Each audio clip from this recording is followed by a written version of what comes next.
শুনলাম কেন্দ্রের মধ্যে বলে মোবাইল ফোন নুন যাইতো না। আগের তোমার কোন যে ইন্টারনেট বন্ধ করে দিয়ে তাহাজ্জুদ নামাজ পড়ছে, আর অহনার এই বুইরা শয়তান এই মোবাইল ফোন কেন্দ্রের মধ্যে নিবার না দিয়ে এরা না জানি উবেন কোন দরগা শরীফ বয়াইছে, কোন জিগির একজার করে, কোন সিন্ডিলেন দেখা পুরা সিস্টেমটারে একটা এরকম একটা প্রশ্নবিদ্ধ করতেছে আমাদের কাকু সরকার, ইনুস কাকু সরকার।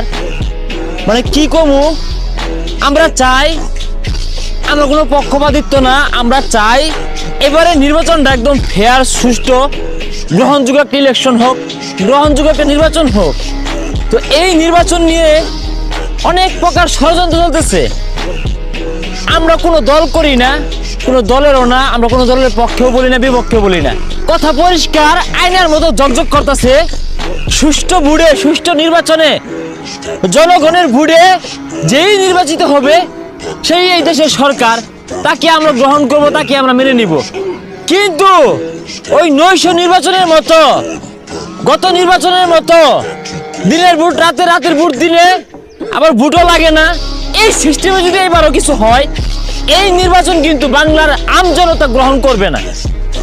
যে দলেরই হোক, হয়তোবা কোনো ষড়যন্ত্র চলতেছে বিদায় কেন্দ্রের 400 গজের মাঝখানে কোনো মোবাইল ফোন, কোনো ডিভাইস নিতে পারবে না। কেন পারবে না? কি সমস্যা? মোবাইল দিয়ে কি সমস্যা? আজ পর্যন্ত যতগুলো মানে অকারেন্স, যতগুলো সন্ত্রাসী শনাক্ত করা হয়েছে, ধরা হয়েছে, বেশিরভাগই তো মোবাইল ফোনের মাধ্যমে করা হয়েছে।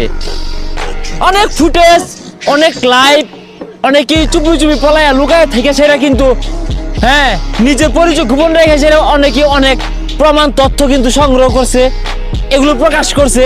এগুলোর মাধ্যমে কিন্তু অনেককে ধরা, অনেককে শনাক্ত করা সম্ভব হয়।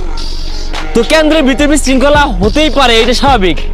হতে পারে না, হওয়ার সম্ভাবনাই বেশি।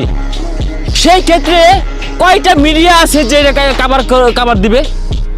যেহেতু কেন্দ্রের ভিতরে মোবাইল ফোন নেওয়া সম্পূর্ণ নিষেধ করছেন, আমি এই সরকারকে অনুরোধ করব, বিশেষ করে ইসিকে অনুরোধ করব, বাংলাদেশ নির্বাচন কমিশনারকে অনুরোধ করব, 42,779টি ভোট কেন্দ্র রয়েছে বাংলাদেশের এই জাতীয় ইলেকশনের জন্য। তো 42,779টি ভোট কেন্দ্রে আপনারা সরাসরি লাইভ প্রচার করার ব্যবস্থা করেন। এতগুলো কেন্দ্র একসাথে আপনারা লাইভে দেখাবেন কেন্দ্রে কি হচ্ছে না হচ্ছে। লাইভে দেখানোর মাধ্যম, লাইভে দেখানোর সিস্টেম নিয়ে আসেন, তখন আমরা গ্রহণ করব, আমরা মেনে নিব যে ভোট কেন্দ্রে মোবাইল ফোন নিয়ে যাব না, নয়তো আমরা মোবাইল ফোন নিয়ে ভোট কেন্দ্রে যাব।